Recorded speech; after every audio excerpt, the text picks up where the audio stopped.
ازاي اقدر افتح برنامج فوتوشوب جوه برنامج بريمي من غير ما افصل البرنامج واشغل التاني، وده علشان استغل وظيفتي الاتنين في توقيت واحد. كمان علشان بحتاج وانا شغال في برنامج بريمي في اجزاء معينه خليني اضطر ان افتح برنامج فوتوشوب من غير ما اتعطل وان اقفل برنامج بريمي عشان افتح برنامج فوتوشوب بحيث اخلص اللي انا عايزه وارجع تاني لبرنامج بريمي. ودي جزئيه الكتير ما يعرفش ازاي يفتح البرنامج جوه برنامج، وهنا اعرفكم ازاي تفتحوا برامج تانيه تبع ادوبي بينها وبين بعض.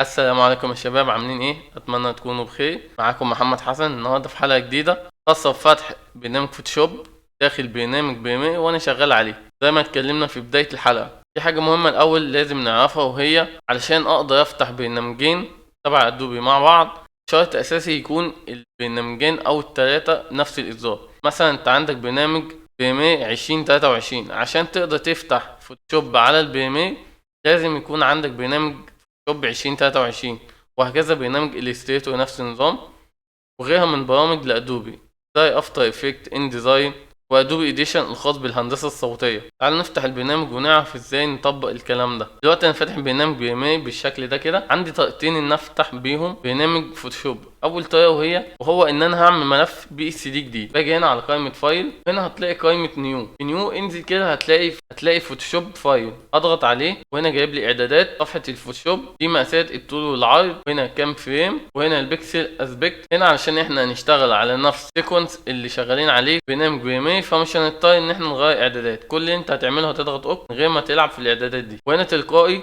هيقول لك انت عايز تحفظ الملف فين. بعد ما تكتب اسم الملف وتحفظ مكانه هتلاحظ كده سيف از تايب، جايب لك الامتداد بتاع الملف هو بي اس دي. هنضغط على سيف، وهنا بشكل تلقائي هتلاقي برنامج فوتوشوب بيفتح معانا. فتح معانا بالشكل ده كده. هنا هنلاحظ ان الصفحه اتفتحت بدون خلفيه بحيث اي حاجه تكتبها تتطبق على الفيديو على طول. وهنا في جزئيه اعملها لك وهي سيف ميجن. صوت السيف ميجن دي اللي هو لو انت هتطبقها على، بيقول لك ان في حدود هنا للفيديو ما تتخطاش، عشان لو نزلتها في الفيديو ممكن يعني المنصه او المكان اللي انت هترفع عليه الفيديو ممكن يشيل لك الجزء ده.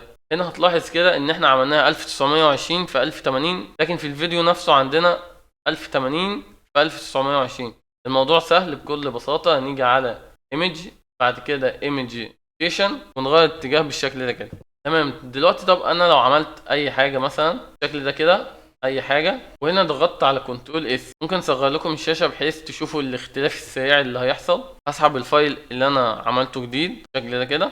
لاحظ كده ان انا ضغطت كنترول اس. لو جينا في الستوك زوده شويه دي كده وضغطنا كنترول اس، هنا لو جينا على برنامج بريمي بعد ما ضغطت كنترول اس التعديل اتطبق على طول. لو جيت عملت اي شكل تاني بالشكل ده كده، اخترنا اللون، واول ما بضغط كنترول اس باجي على برنامج بريمي بلاقي اتطبق معايا بكل سهوله. دي كانت اول طريقه ان انا افتح بيها برنامج فوتوشوب. الطريقه التانيه وهي ان انا مثلا زي ما انتم شايفين صوره زي كده، لو ضغطت كليك يمين هتلاحظ هنا مكتوب edit in adobe photoshop. ده معناه ان انت عايز تعمل edit للصوره دي عن طريق برنامج فوتوشوب. لو جيت هنا على البي اس دي نفس النظام، ضغطت كليك يمين هلاقي edit in adobe photoshop. ايه الفرق؟ ان دي هتبقى صوره لكن ده بي اس دي، يعني انا عندي كل طبقات فيه. هنفتح الملف ده والملف ده عشان نشوف الفرق. لو جيت هنا على edit in adobe photoshop هتلاحظ انه فاتح لي البي اس دي علشان اقدر اعدل عليه بكل سهوله بالطريقه دي كده. ولو جينا على البرنامج نفسه هنلاحظ فعلا اللي انا فتحته كده. انت بقى تعدل براحتك.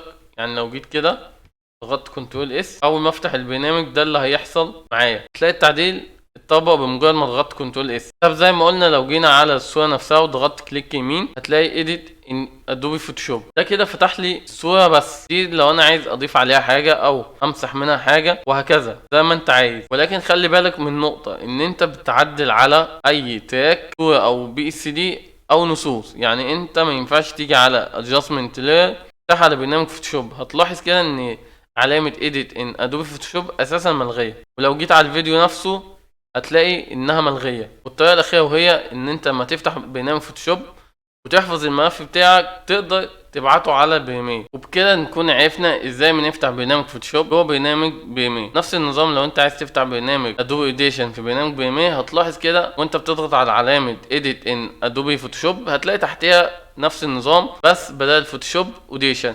ودي هيكون ليها حلقة تانية بحيث ان انا اظبط لكم الصوت نفسه على برنامج ادوبي اديشن. ولو عندك برنامج افتر افكت في زيادة، وهي ان احنا قلنا في الفيديو ما ينفعش تفتحه على فوتوشوب، لكن الفيديو تقدر تفتحه على برنامج ادوبي اديشن. ليه؟ بحيث ان انت عايز تعمل اي جزء جرافيك في المشهد تعمله بكل سهولة، وغيرها من برامج تبع ادوبي تقدر تفتحها مع بعض. كده تكون حلقة النهارده انتهت، اتمنى تكون عجبتكم. مستني تعليقاتكم عن الحلقة، واشوفكم على خير في حلقة جديدة.